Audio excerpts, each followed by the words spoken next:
Então foi conduzido Jesus pelo Espírito ao deserto para ser tentado pelo diabo. E tendo jejuado 40 dias e 40 noites, depois teve fome. E chegando-se a ele, o tentador disse: se tu és o Filho de Deus, manda que estas pedras se transformem em pão. E ele, porém, respondendo, disse: está escrito, nem só de pão viverá o homem, mas de toda a palavra que sai da boca de Deus. Então o diabo o levou à cidade santa e o colocou sobre o pináculo do templo. E disse-lhe: se tu és o Filho de Deus, lança-te daqui abaixo, porque está escrito que aos seus anjos dará ordem a seu respeito, e tomar-te-ão em suas mãos, para que não tropeces em alguma pedra. E disse-lhe Jesus: também está escrito, não tentarás o Senhor teu Deus. O verso 8, novamente o levou o diabo a um monte muito alto, e mostrou-lhe todos os reinos do mundo e a glória deles, e disse-lhe: tudo isto te darei se prostrado me adorares. Então disse-lhe Jesus: vai-te, Satanás, porque está escrito, ao Senhor teu Deus adorarás, e só a Ele servirás. Então o diabo deixou-o, e chegaram os anjos e o serviam. Amém, irmãos? Fecha os teus olhos. Senhor, nós te agradecemos, Pai, pela sua palavra, te agradecemos por esse culto, te agradecemos por essa noite, que o Senhor nos ajude, fale conosco, enche-nos do teu Espírito Santo para falar, para ouvir, para entender, em nome de Jesus, Pai. Venha adubar os solos dos corações essa noite, Pai, para que as sementes venham germinar, trazer mudança, transformação, conversão, salvação, restauração, conforto a Deus, motivação que vem dos céus. Nós cremos em Ti, Senhor, nós te buscamos agora, a Tua graça em nome de Jesus. Amém, Jesus. Os irmãos podem se assentar. Eu queria meditar com os irmãos essa noite sobre o tema o cristão e as tentações. Quando cheguei hoje na casa do meu pai, né, para almoçarmos, ele comentou que a aula da sala principal hoje aqui dos adultos foi sobre as tentações, né? Aí eu até falei, olha, hoje que Deus colocou no meu coração para meditar com os irmãos também é sobre as tentações, né? Aí eu falei, melhor a gente já falar para os irmãos, porque vão pensar que a gente combinou o mesmo tema, e não foi combinado, amém, irmãos? Não foi combinado. Eu nem sabia que ele ia tratar sobre isso, né? E eu estava com a sala dos irmãos da integração. Então, foi algo que, de fato, Deus colocou ao meu coração essa noite. E também por ocasião dos 40 dias de jejum e oração que nós estamos tendo aqui na igreja, né? Nós estamos num período de consagração. São 40 dias que nós estamos buscando ao Senhor, desde o dia 5 de julho, né? E alguns irmãos conosco aí jejuando, orando e buscando um pouco mais de Deus nesses 40 dias. Nós temos buscado ao Senhor nesses 40 dias, temos clamado, temos orado.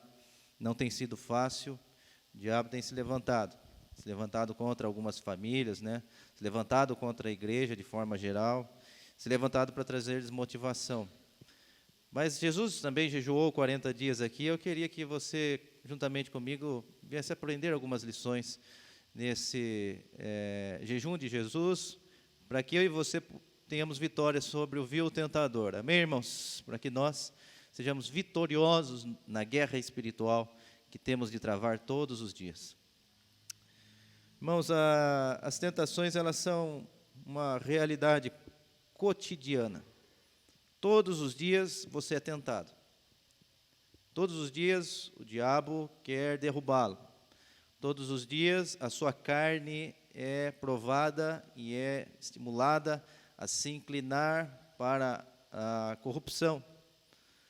Todos os dias nós somos levados a lidarmos com coisas que são uma verdadeira prova, provação, tentação na nossa vida, por causa do nosso corpo, que é corrupto ainda nessa terra, e é algo que temos de vencer para não desagradarmos a Deus, para não expulsarmos o Espírito Santo de nós, para não perdermos a comunhão com Deus, com a igreja, para não perdermos a santidade de Deus. Davi, quando ele pecou, ele sabia bem que era o pecado. Por isso ele disse ao Senhor, no Salmo 51, verso 11, não retires de mim o teu Espírito Santo, ele fala. Para não perdermos o Espírito Santo. Por isso temos de vencer o vil tentador e não ceder à carne e às tentações da carne. Irmãos, quando nós cedemos facilmente às tentações da carne, mesmo estando em Cristo, nós somos como na parábola de Jesus, a parábola do semeador, quando ele diz que entre os 4 tipos de solo que representam o coração do homem, 2 deles são facilmente atraídos e engodados pela tentação, né? O solo rochoso, que é aquele onde há pedras, e a semente caiu entre eles, e a palavra de Deus diz que ela até nasceu, germinou e começou a querer frutificar, mas não criou raízes profundas. Então veio o sol e queimou aquela planta facilmente. E o texto diz que, Jesus explicando, que assim é o homem quando recebe o Evangelho, até recebe com alegria, mas quando vem a angústia e as perseguições, lidar com as situações da vida, situações angustiosas, ele facilmente se descai da fé, perde o ânimo, é um solo de coração superficial, é um cristianismo superficial. Não é assim que Deus quer que nós sejamos. E tem outra semente também que tem um problema parecido, que é aquela em que a semente cai entre os espinhos.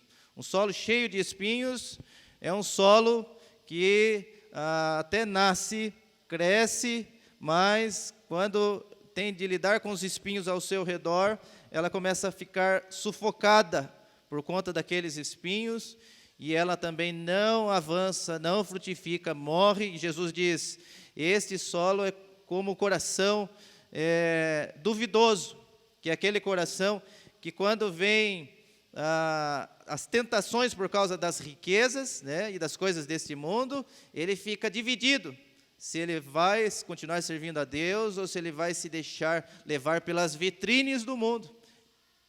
Então esse é o solo de coração dividido. Irmãos, assim é aqueles que já receberam o Evangelho e se deixam levar facilmente pelas tentações do mundo. Mas não é isso que Deus quer para nós, a exemplo de Jesus. A exemplo de Jesus, o que Deus quer para nós é que sejamos vitoriosos contra o vil tentador. Amém, irmãos? Vitoriosos nessa batalha espiritual contra o pecado. Estamos em consagração e o principal tema da consagração é vencer o pecado, é vencer as tentações, é vencer o mal, é vencer o diabo. Portanto, eu queria que você visse comigo nesse texto, né, acerca disso.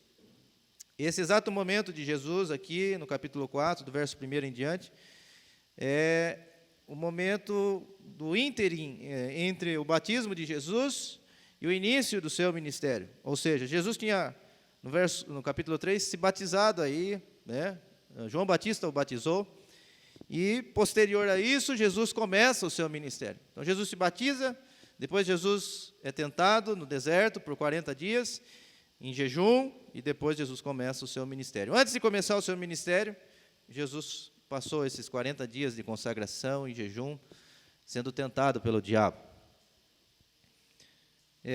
Jesus, irmãos, foi tentado durante esse período em jejum no deserto, né? Veja bem que lá em Lucas, quando ele registra essa mesma história, também no capítulo 4, ele fala assim que Jesus foi levado para o deserto para ser tentado os 40 dias, ele diz lá.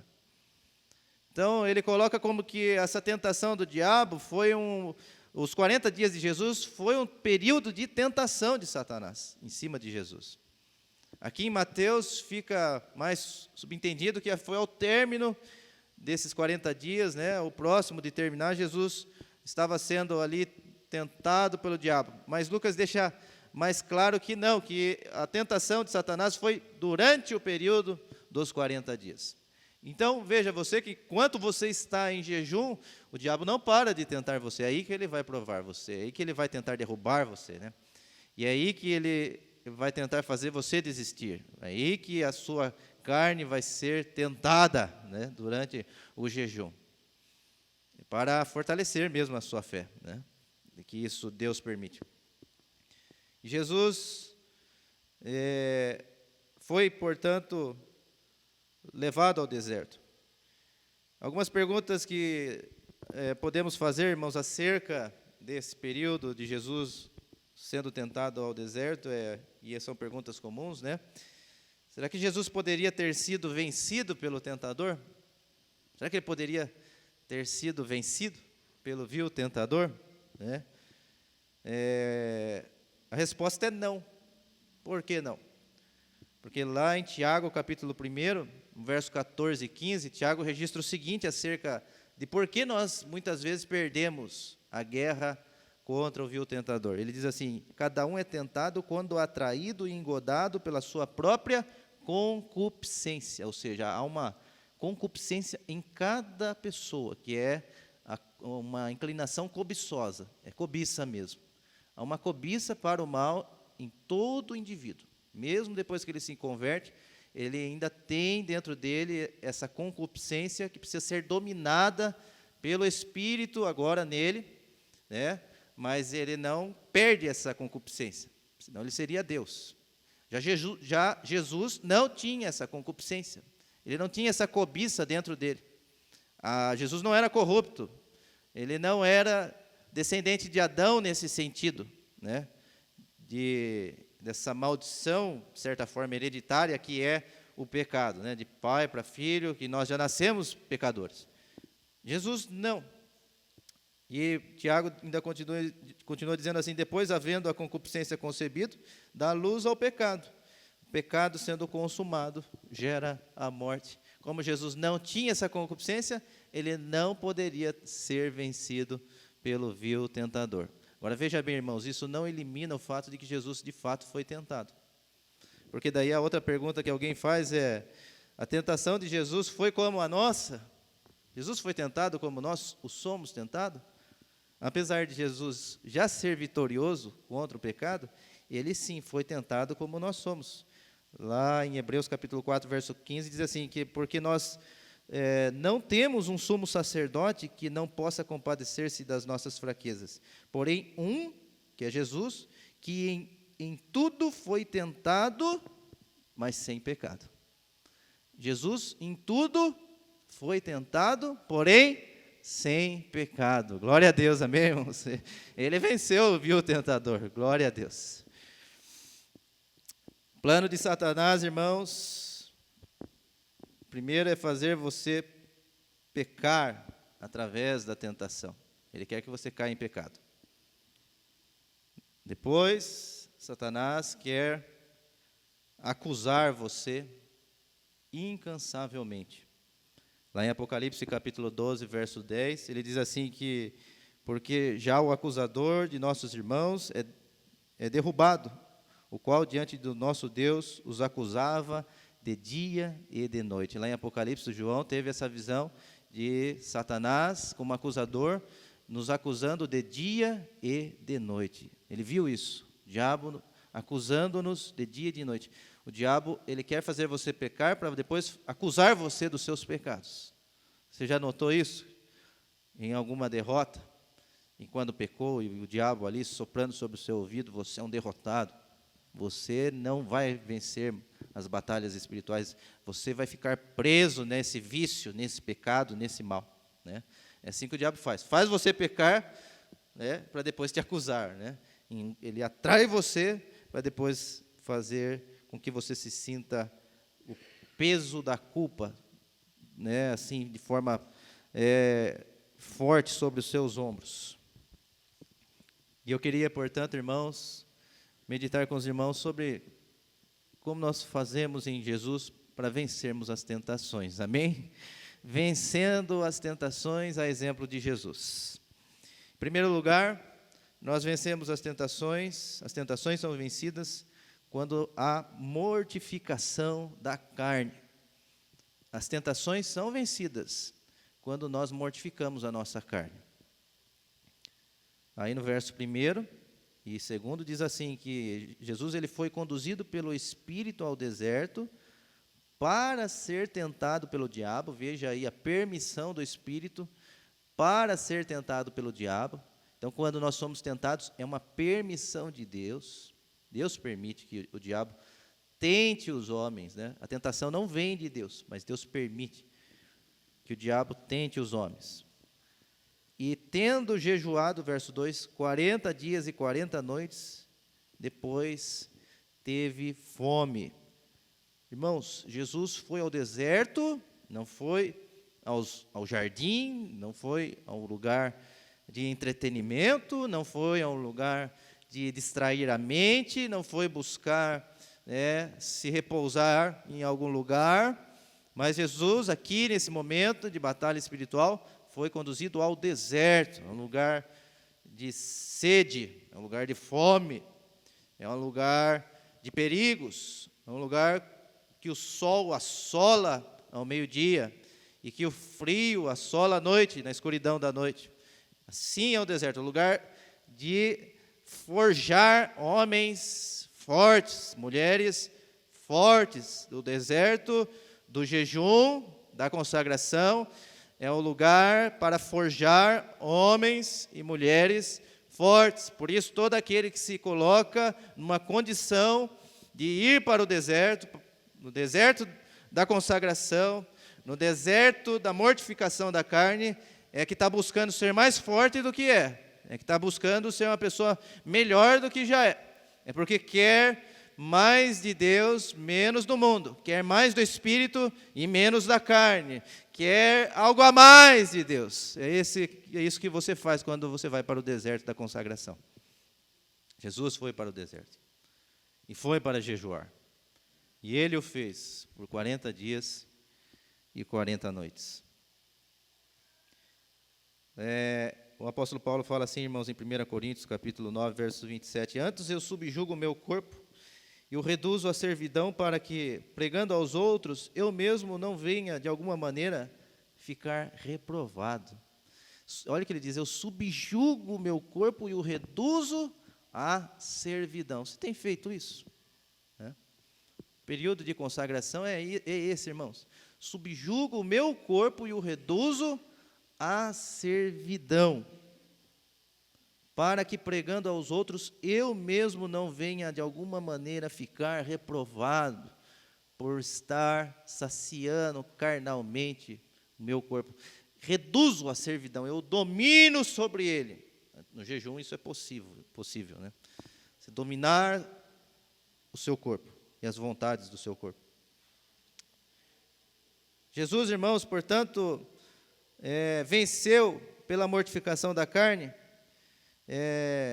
porque ele mortificou a sua própria carne, deixando-se ser guiado pelo Espírito, diz o texto aí no verso 1 que nós lemos, né?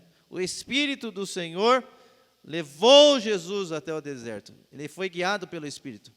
Lá em João 3,8 ele fala que aqueles que são espirituais, né, o vento sopra onde quer, não sabe nem de onde vem e nem para onde vai. Assim é aquele que é nascido de Deus. Ele é um ser espiritual. Ele é direcionado não pela sua carne e pelas suas próprias vontades, mas pelo Espírito de Deus. Ele dá ouvidos à voz de Deus e é Deus quem o guia, Deus quem o direciona. É o Espírito que dirige a sua vida. Aquele que é guiado pelo Espírito não é guiado pela carne. Ele se deixa levar pelo Espírito, não pelas suas vontades. Ele se deixa levar pelo Espírito e não pelas suas vontades. Então, a mortificação da carne, irmãos, em Jesus, foi possível ao se deixar ser guiado pelo Espírito de Deus. Quando você se deixa ser guiado pelo Espírito de Deus, você consegue mortificar a sua carne. Quando você decide que você vai fazer a vontade de Deus e não a sua própria vontade, você não é mais guiado pela sua carne, você é guiado pelo Espírito de Deus. Irmãos, Jesus mortificou a sua carne, portanto, primeiro sendo guiado pelo Espírito de Deus. Depois, ele mortificou a sua carne ao se deixar ser levado ao deserto, como eu disse no começo. que é o lugar de sofrimento. Ao ser guiado até o deserto, por isso ele teve condições de mortificar a sua carne. Irmãos, o deserto é o contrário do comodismo e do conforto. Quando nós nos deixamos ser guiados até o deserto, no mundo espiritual, é quando nós nos abstemos de tudo aquilo que é só conforto e é só comodismo e que mais está nos mantendo carnalmente bens do que espiritualmente bem. E às vezes você vai percebendo que a sua vida espiritual vai enfraquecendo, mas é porque você está deixando muito a carne confortável e pouco tem dado ouvidos à voz de Deus na mortificação da sua carne, se deixando levar para o deserto. Deserto é lugar de sofrimento. Deserto é lugar onde você vai deixar a sua carne ser reduzida à escravidão, como Paulo fala. E jejum, consagração e renúncia de confortos e comodismo para um bem maior no reino de Deus é possível quando você se deixa ser levado ao deserto, a sua carne é mortificada para a glória de Deus. Irmãos, a vida não é só, o sofá, a TV, os streamings, as redes sociais, os canais de televisão, filmes, séries, agora doramas, antigamente novelas. A vida não é só isso, irmãos. A vida para o crente é um constante mortificar da carne. Se você quer algo mais de Deus, você tem de mortificar a sua carne, e entre outras coisas, fazer renúncias, que é exatamente o que Jesus fez ao se deixar ser guiado pelo Espírito ao deserto, aleluia. Nós precisamos ir ao deserto. E por fim, Jesus mortificou a sua carne ao jejuar. Diz o texto que Jesus jejuou 40 dias e 40 noites, o que significa que ele não comeu durante esses 40 dias e 40 noites. Ao final, ele teve fome. Eu não me lembro se alguns dos evangelhos vai apontar alguma coisa a respeito de que Jesus tenha bebido água aqui, mas eu creio que não, dos sinóticos, quando eles falam sobre esse trecho. Não diz nada a respeito. Mas o que deixa claro aqui é que Jesus não comeu durante esses 40 dias aqui. É possível que ele tenha bebido água. Na verdade, se não o fez, ele teria morrido no deserto, porque o homem pode até ficar sem comer, mas sem beber água ele não consegue. E Jesus, num corpo como homem, se de fato ele não bebeu, é porque ele estava tomado pela graça de Deus, era o Deus homem. Agora, se ele consumiu água, é por causa da necessidade comum dos homens em tomar água. Não é possível um homem comum ficar tanto tempo sem tomar água. Mas é possível ficar todo esse tempo sem comer. Depois, se você quiser aprender um pouco mais sobre jejum, você pode comprar um livro do pastor Luciano Subirá. Ele fala bastante sobre jejum, com experiências próprias de 40 dias sem comer mesmo, assim, sem comer nada. Quando eu vi ele falando isso pela primeira vez, eu fiquei assustado, porque na minha concepção isso é impossível alguém fazer esse jejum. Irmãos, só esse ano de 2023 ele já fez 3 vezes, aliás, só o ano de 2022, ele fez 3 vezes esse jejum de 40 dias sem comer nada, Até emagreceu bastante, porque quando ele era mais jovem ele era bem fortinho, e agora está bem mais magro. E ele jejuou total da comida. E ele explicou as suas motivações espirituais para fazer isso. E o que eu quero dizer para os irmãos com esse exemplo do pastor Luciano Subirá é que é possível você jejuar. Talvez você não se sinta em condições de fazer esse jejum total. Você pode fazer um jejum parcial.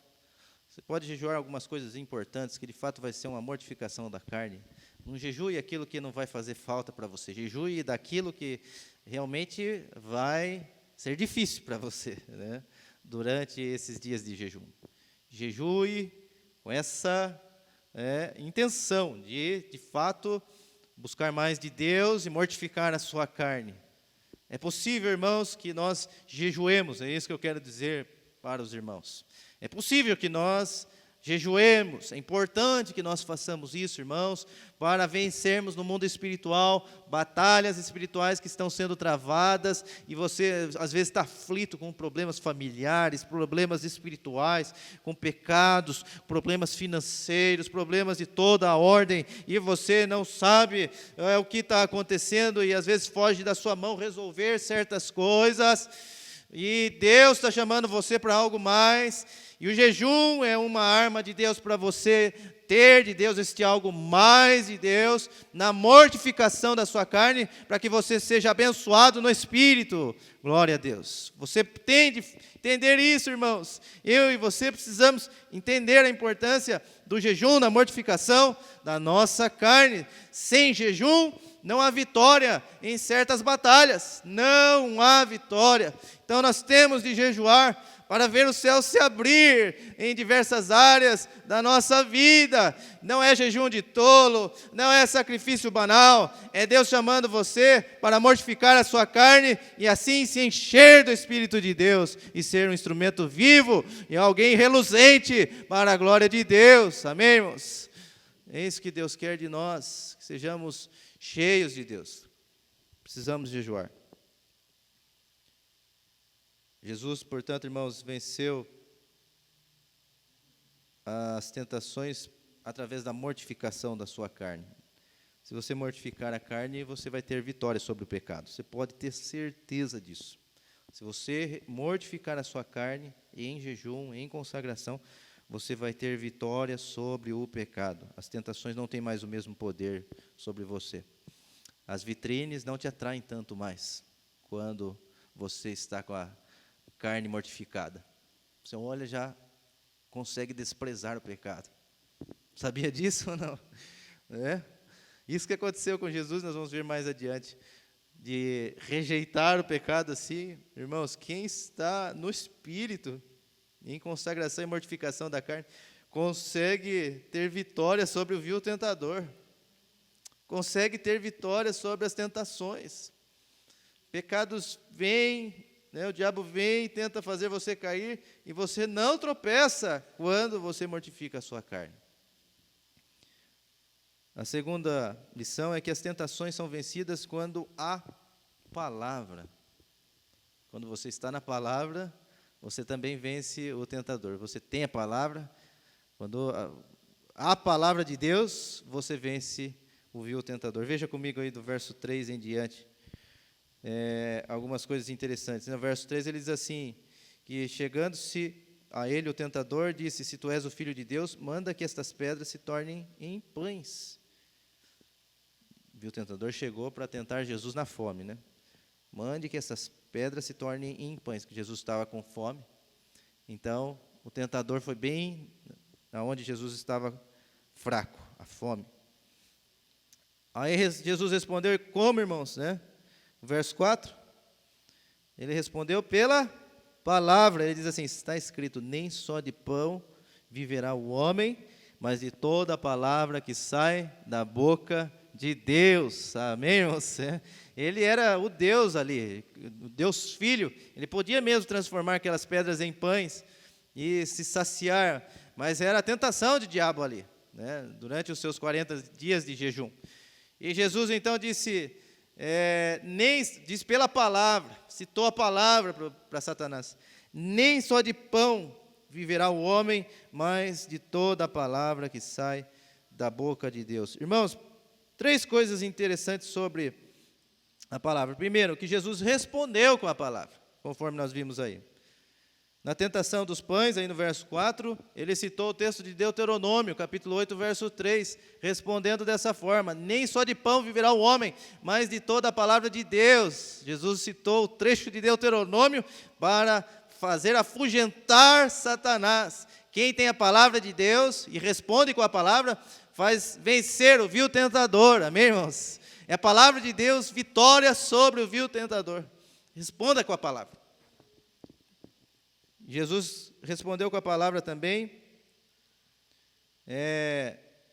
nos outros 2 momentos que Satanás tentou Jesus ali, no verso 6 e 7, quando o diabo tentou pela segunda vez, dizendo assim: se tu és o Filho de Deus, lança-te daqui abaixo, porque está escrito que aos seus anjos dará ordem a teu respeito, e tomar-te-ão nas mãos, para que nunca tropeces em alguma pedra. E o verso 7, Jesus respondeu: também está escrito, não tentarás o Senhor, seu Deus. Amém, irmãos? Jesus cita ali Deuteronômio 6,16 para responder ao diabo, e o diabo usou a palavra para tentar Jesus, aqui nessa segunda vez. E o diabo citou o trecho do Salmo 91, verso 11, porque está escrito a seu respeito: dará ordens aos seus anjos para que não tropece em nenhum lugar, nem se fira os seus pés. E o texto diz então que o diabo quis que Jesus se precipitasse abaixo, e Jesus então respondeu também com a palavra: também está escrito. E mais uma vez um trecho de Deuteronômio capítulo 6, verso 16, Jesus responde: não tentarás o Senhor seu Deus. E aí o diabo, não contente com essa segunda tentação, ele vai para uma terceira tentativa de fazer tropeçar o Filho de Deus.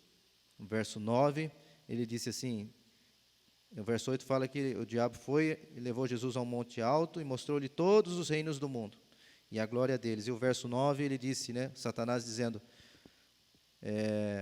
tudo isto te darei se prostrado me adorares.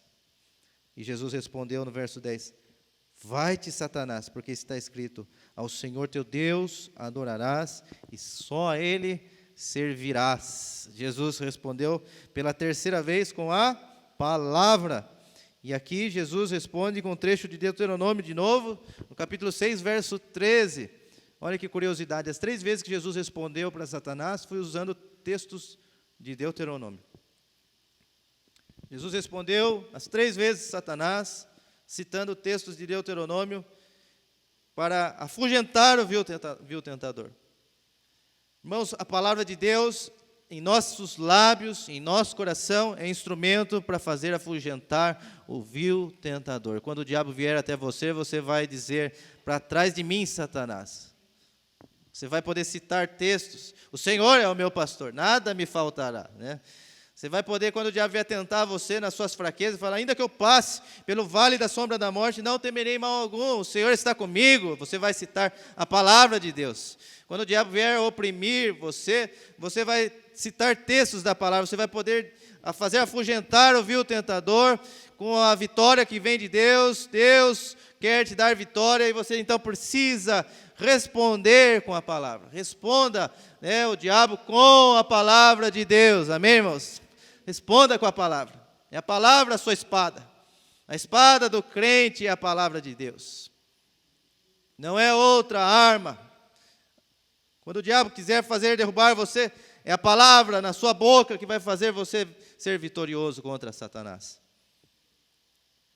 Mas Jesus não só respondeu com a palavra, como também conhecia a palavra. E Satanás tentou distorcer a palavra, usando ela contra Jesus. Mas veja, o fato de Jesus responder com a palavra demonstra esse conhecimento que ele tinha da palavra. Ele citou a própria palavra para afugentar Satanás. Aqueles que são do Senhor e querem vencer o diabo, precisam conhecer a palavra de Deus. Nós precisamos nos aprofundar em conhecer a palavra de Deus, para termos vitória sobre o diabo, irmãos, para termos vitória todos os dias na nossa vida. Precisamos buscar conhecer mais e mais da palavra de Deus, se aprofundar na palavra. E o diabo, ele é uma figura daquele que distorce a palavra, e é o que ele fez. Ele usou a palavra contra Jesus. E Jesus teve de responder na palavra. Então veja que é possível que a própria palavra não seja um instrumento de vida, mas um instrumento de morte, quando alguém distorce a palavra e faz pessoas desviar o caminho. E o diabo tentou fazer isso com Jesus, e o diabo tem feito dessa mesma estratégia até os dias de hoje, fazendo com que muita gente tropece, distorcendo a palavra, tirando ela do seu contexto, para que você não fique à vontade com a verdade das Escrituras. É por isso que você tem que conhecer a palavra, para você desmascarar toda mentira e toda estratégia de Satanás na distorção da palavra de Deus. Porque quando alguém distorce a palavra de Deus e quer fazer você tropeçar, como que você vai vencer se você não conhecer a palavra de Deus? Você precisa conhecer a palavra de Deus para vencer as distorções da palavra. Através da verdade da palavra, você obtém vitória, porque você conhece a palavra. Você sabe no que a pessoa está distorcendo. E a sua resposta não é gaguejando, não é titubeando, mas é certeiro, uma palavra verdadeira ali, respondendo com a própria palavra, desmascarando o falso, e fazendo com que ele seja envergonhado em sua mentira, e o nome do Senhor seja glorificado, o vil tentador destruído, e você vitorioso na batalha espiritual. Nós vencemos com a palavra, conhecendo a palavra. Jesus respondeu com a palavra, Jesus conhecia a palavra, Jesus obedeceu a palavra. Irmãos, uma coisa é você usar a palavra, outra coisa é você vivê-la. A palavra não serve para você só usar como um amuleto, para dizer as coisas que você quer dizer, para você falar frases bonitas, né? A palavra não serve para isso. A palavra não serve, irmãos, para você deixar na estante de algum estabelecimento, aberta ali, geralmente no Salmo 91, para expulsar maus fluidos. Não serve para isso. É só um livro, não vai expulsar nada. Se você abrir a palavra de Deus no Salmo 91 e deixar em qualquer lugar, os demônios vão até folhear a Bíblia ali, sem nenhum temor, se não houver a presença de Deus naquele lugar. A palavra não serve para ser usada de forma ritualística e banal. A palavra serve para que você conheça da palavra e viva em obediência à palavra. Você tem vitória sobre o vil tentador quando você obedece à palavra de Deus. Quando você não somente ouve, mas é praticante da palavra.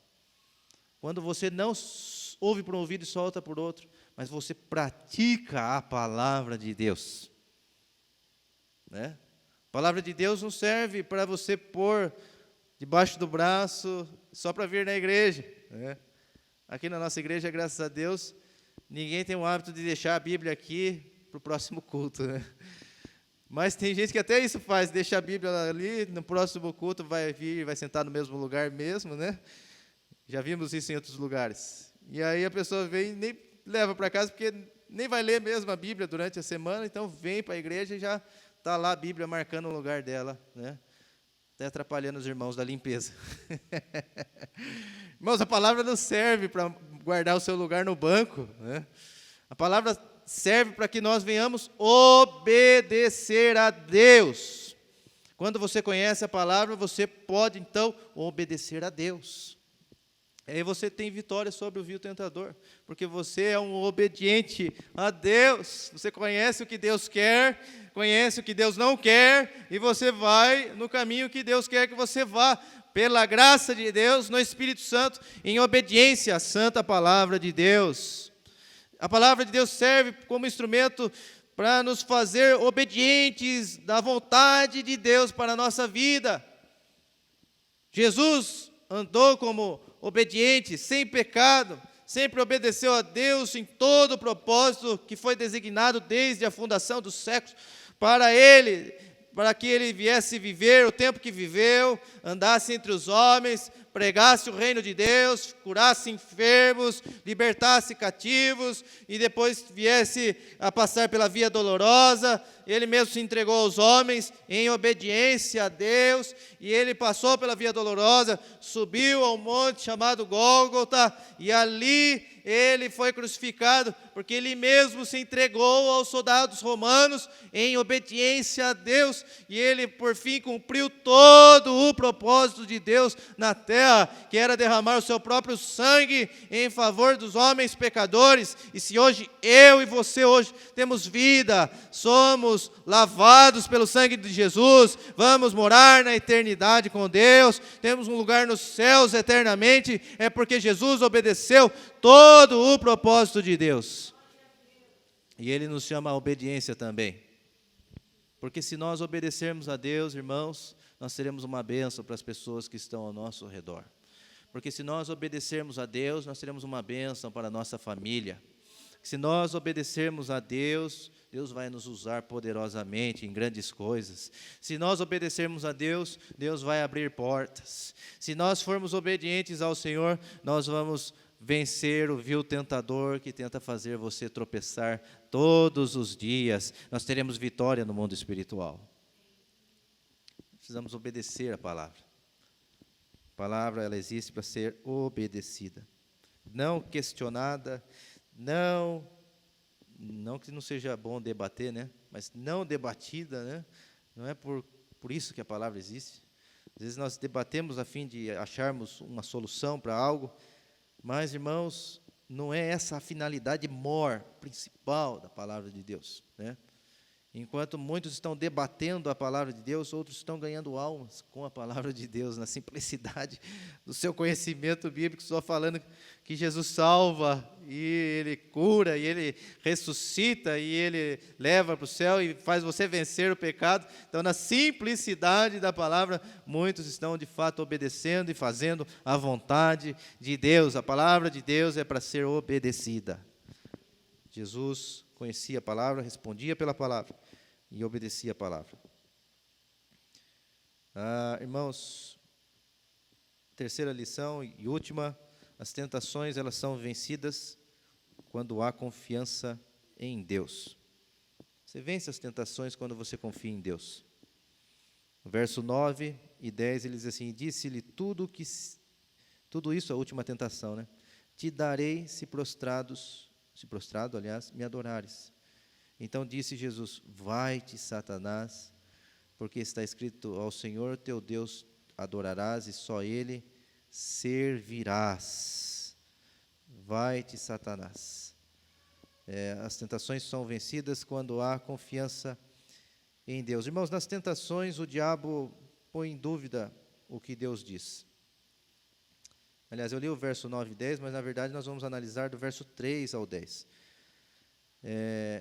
A primeira coisa que você deve entender é que nas tentações, o diabo, ele põe em dúvida o que Deus diz. Quando, no verso 3, ele questiona Jesus, dizendo assim: se tu és o Filho de Deus, o diabo fala para Jesus, né?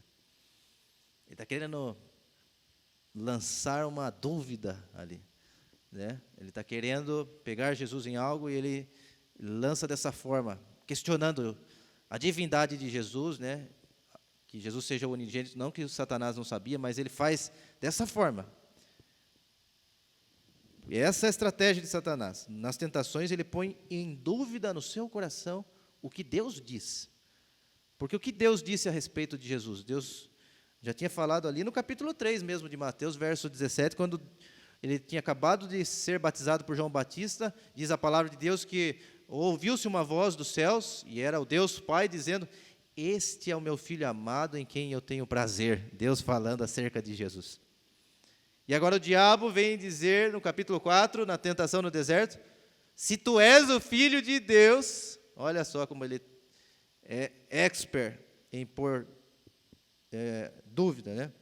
No verso 6 ele repete isso novamente, na segunda tentação: se tu és o Filho de Deus, ele diz novamente.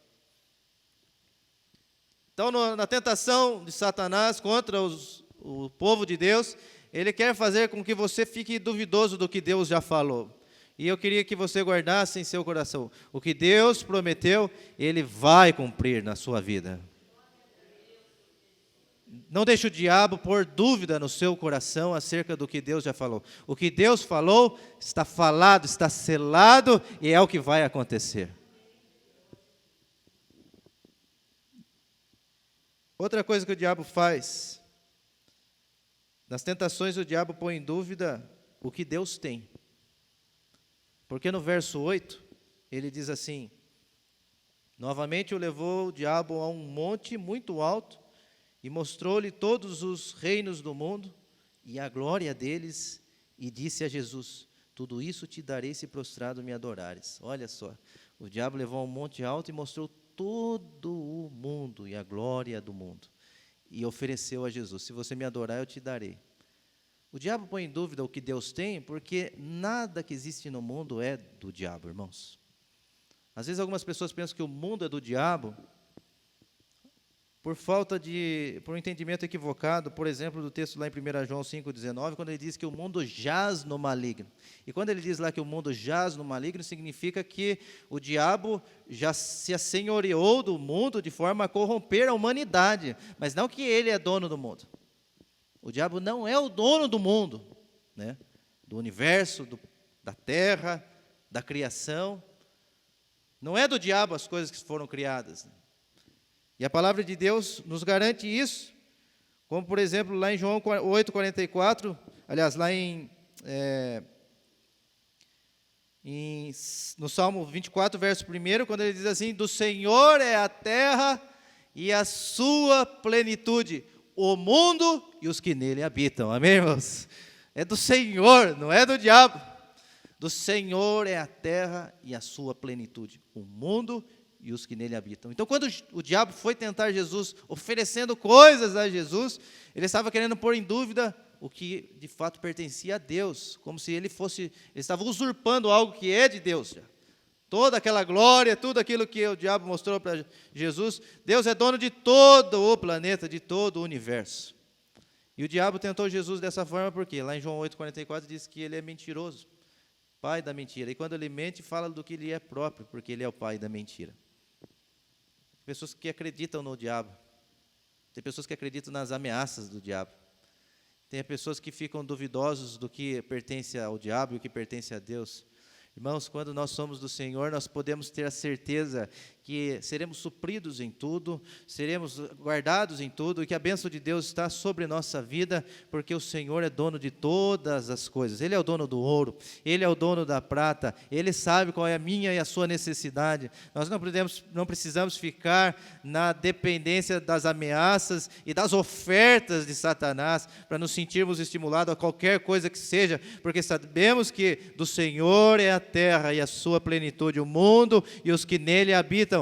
A terra é do Senhor, as coisas que foram criadas pertencem a Deus. Então nós não temos necessidade de sermos atraídos por qualquer proposta do diabo, mas confiarmos que a mão poderosa de Deus há de suprir a mim e a você em todas as nossas necessidades. Ele conhece os seus sonhos. O Senhor conhece quais são os seus projetos, o Senhor sabe o que almeja o seu coração, daquelas coisas que são boas, daquelas coisas que agradam a Deus, o Senhor sabe, e é Ele quem pode conceder, é Ele quem pode abrir a porta, é Ele quem pode dar a você e fazer com que o diabo seja envergonhado nisso, enquanto o diabo tenta fazer você atrair você, para que você queira as coisas que Ele te oferece. Deus está dizendo: o mundo é meu, e se você estiver comigo, eu o farei herdar coisas. Deus quer abençoar-nos de forma sobrenatural, sobremaneira. Deus quer nos fazer vencer, irmãos, e nós temos que crer que nada do que está aqui no mundo pertence a Satanás, senão ao Senhor. O diabo tem usurpado, tem feito pessoas caírem e descaírem da fé, sendo atraídas por coisas mundanas, mas o que de fato que é bênção para a nossa casa, vem da mão de Deus, é Ele quem pode nos dar. Ainda que o diabo venha mostrar como fez com Jesus, né, uma vitrine para você, das ilusões do mundo, é que ele quer distorcer, é que ele quer fazer você pensar que ele tem mais do que Deus tem a oferecer. É que ele quer fazer com que você pense que o que ele tem para te oferecer é mais prazeroso do que aquilo que Deus tem para você. E nas tentações, irmãos, nós podemos ter confiança em Deus. O diabo, ele põe em dúvida o que Deus diz, ele põe em dúvida o que Deus tem, e por último, ele põe em dúvida o que é prioridade. Quero que você preste atenção nisso. O diabo põe em dúvida no seu coração o que é prioridade.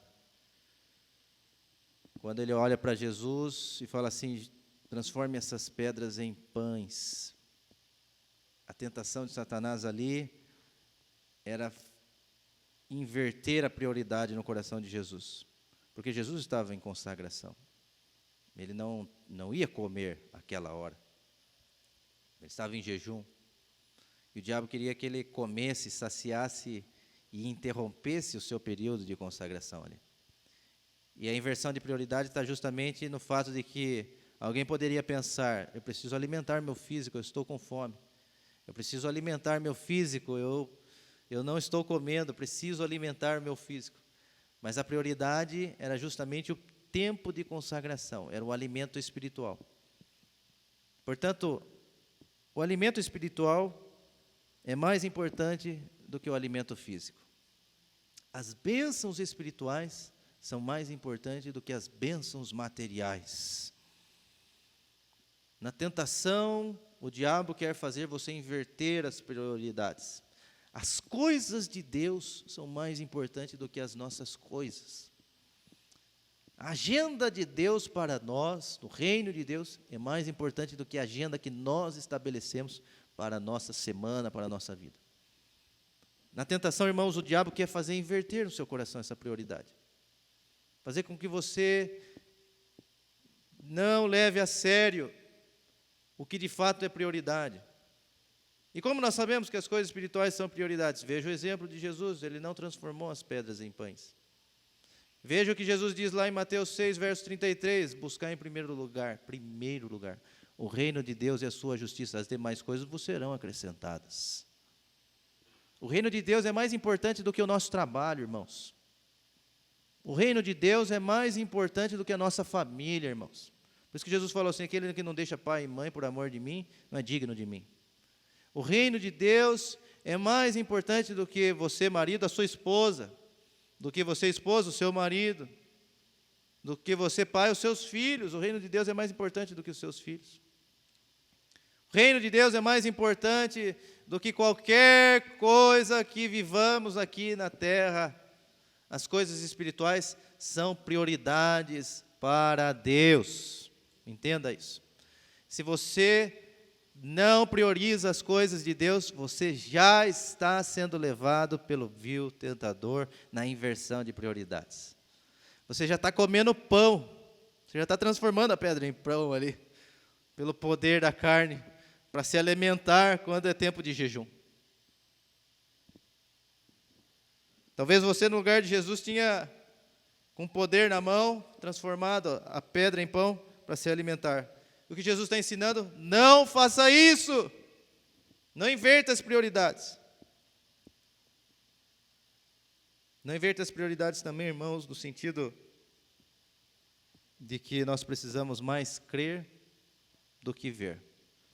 Porque o texto diz que o diabo tentou Jesus, e Jesus confiou em Deus ali, sabia o que ele tinha de fazer, e o diabo queria que Jesus decaísse, e Jesus não decaiu. Irmãos, nós precisamos mais crer do que ver, tal qual o texto de Hebreus diz no capítulo 11, verso 1, quando ele fala assim, que a fé é o firme fundamento das coisas que se esperam e a prova das coisas que não podemos ver. Crer é ver com olhos espirituais, amém, irmãos?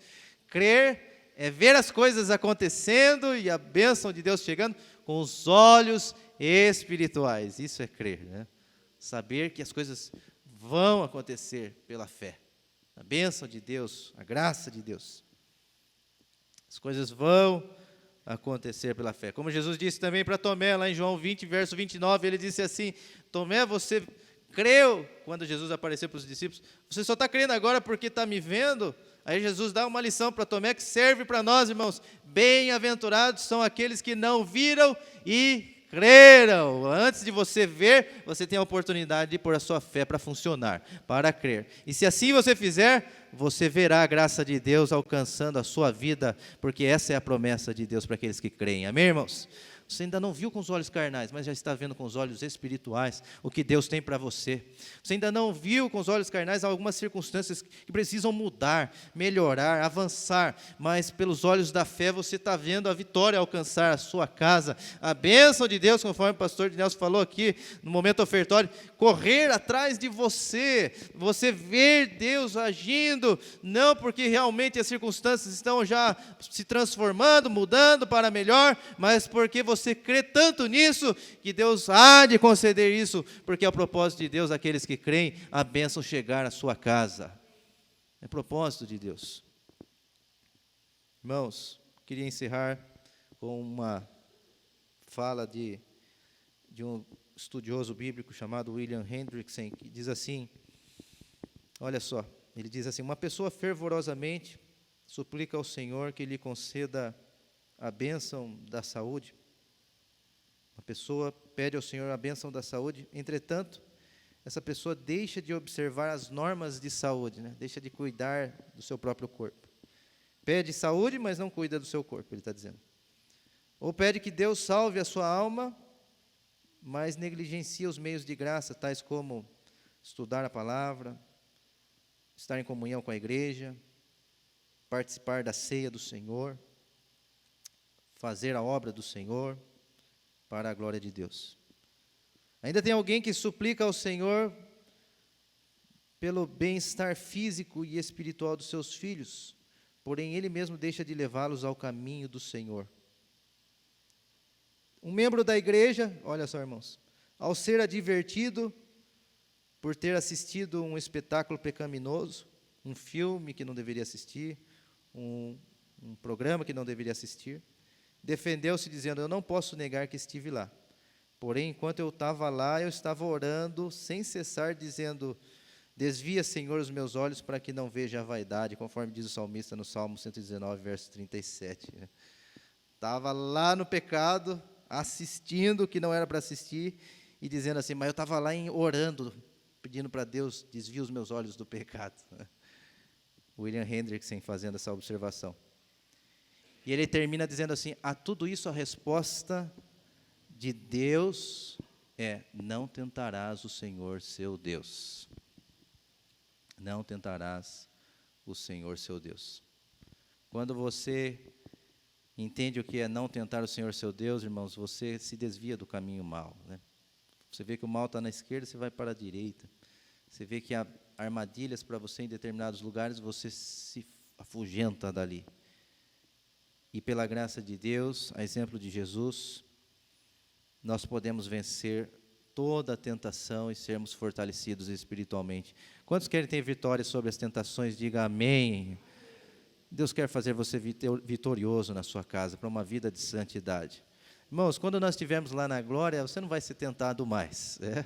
Quando nós estivermos lá na glória, o nosso corpo será transformado. Nós não teremos mais esse corpo corruptível, que está com uma concupiscência por dentro, que faz a gente ser facilmente levado pelo vil tentador. Não vamos precisar mais jejuar, né? Lá na glória nós estaremos para sempre com o Senhor. Mas enquanto nós estamos aqui, irmãos, é a busca pela santidade, é um caminho de luta espiritual, é uma guerra travada que nós temos de entender, de batalhar, de lutar, para que sejamos crentes melhores, homens cheios de Deus, mulheres rituais de oração, fervorosos de espírito, motivados pela graça de Deus, disciplinados pela palavra, andando em disciplina, servindo ao Senhor com alegria, e assim nós vamos vencendo dia após dia, e Deus vai nos levantando em nome de Jesus. Coloque-se de pé, nós vamos orar, nós vamos falar com Deus. Feche os teus olhos aí onde você está. Tu és a nossa luz, Tu és, ó Deus, a nossa salvação. Que o Senhor nos ajude. Nós clamamos em nome de Jesus, entregamos ao Senhor no altar de Deus agora o nosso coração, Senhor. Venha perdoar pecados aqui essa noite, venha santificar corações aqui essa noite, Deus, em nome do Senhor Jesus Cristo nós oramos. Venha santificar corações, venha perdoar pecados aqui, ó